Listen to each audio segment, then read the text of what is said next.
सारे सुनने वाले दोस्तों नूं सादिक भट्टी दा मुहब्बता भरिया सलाम। ये दास्तान शहजादी मलूक पेश की जा रही है। ये बड़ी दर्दनाक कहानी है। गा के सुना रहा सादिक भट्टी बाग मोड़ वाला ते रिकॉर्ड कर रहे ने लाला जी GS स्टूडियो वाले। ये खड़क पहाड़ शहर का वाकया है। उथे एक जालम जाबर ते बेरहम बादशाह सी।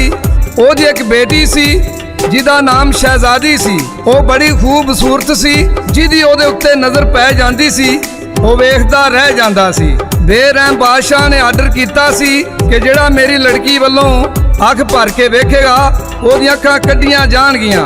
इसे वास्ते कोई भी शहजादी वाल अख भर के नहीं सी वेखदा। एक दिन शहजादी का दिल किया कि मैं सैर करन जाना है। पुराने वक्तां विच शहजादियां डोलियां ते बग्गियां विच बह के सैर करन जांदियां सन। वो डोली दे विच बह के सैर करन जांदी है।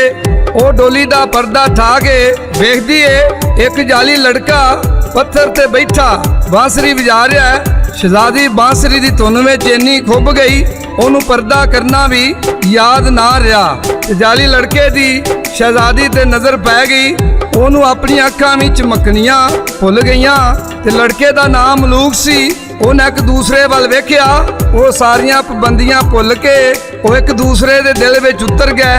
ते सिपाहियां ने मलूक नू शहजादी वाल वेखदियां वेख लिया ते मलूक नू सिपाहियां ने फड़ लिया ते ओनू बड़ा मारिया।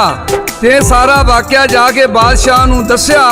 इन्नी गल सुन के बादशाह गुस्से दे नाल लाल पीला हो गया ते सिपाहियां नू हुक्म दिता कि उस जाली नू पैरां में बेड़ियां गल में संगल पा के मेरे पेश करो। ते मलूक नू हत्थां विच हत्थ कड़ियां ते पैरां में बेड़ियां पा के वो लै आउंदे ने ते बादशाह नू कतल करन दा हुक्म दे देंदा है। इन्ने चिर विच मलूक दी मां नू पता लगा कि बादशाह दे सिपाही मेरे पुत्र नू बन के लै गए ने।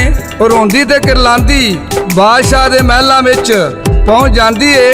ते मावां दे दिल बड़े नाजुक होंदे ने। ते शायर लिखदा है तो की लिखदा है, ओ मावा जन्नत वालियां छावां ते लाड लडावन सारे। कोई ना कहे यतीमा ताई तू आ फरजंद प्यारे। आ मां बादशाह नाल उत्थे एक वरलाप करदी है। सादिक भट्टी दसदा है मां केड़ा वरलाप करदी है।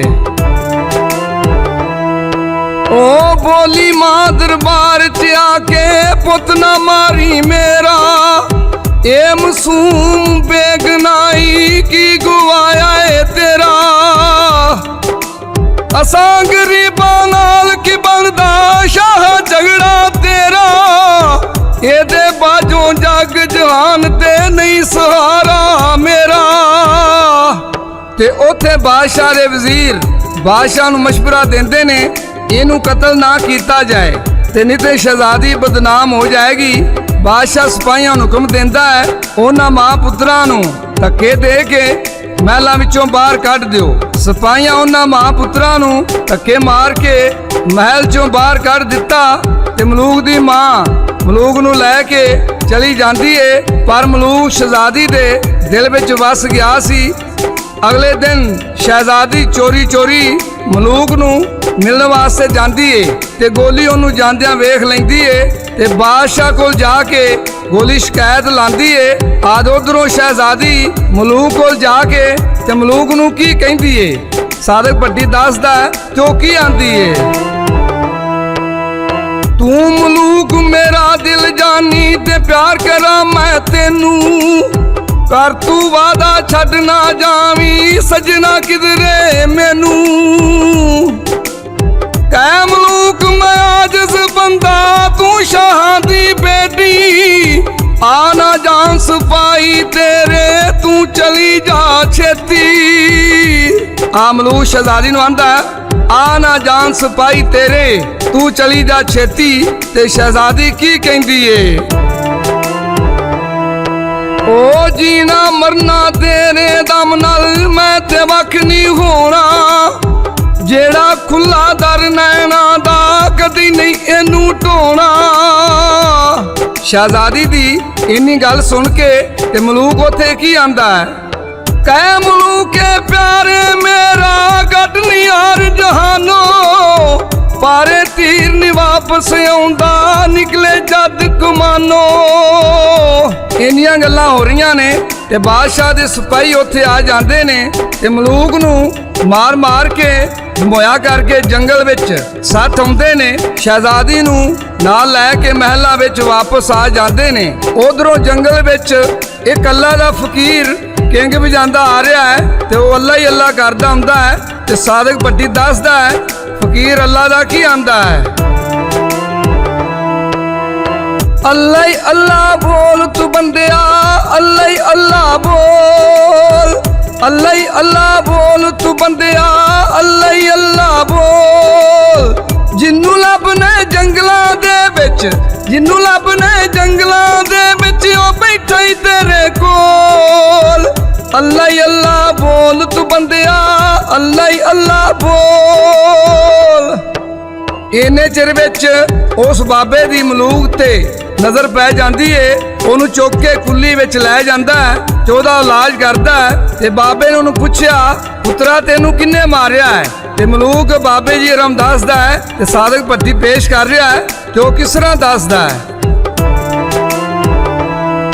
ओ प्यार करा मैं शहजादी नू बाबा जुर्मे मेरा, ताई आन सिपाहियां मैनू बाबा पाया है घेरा।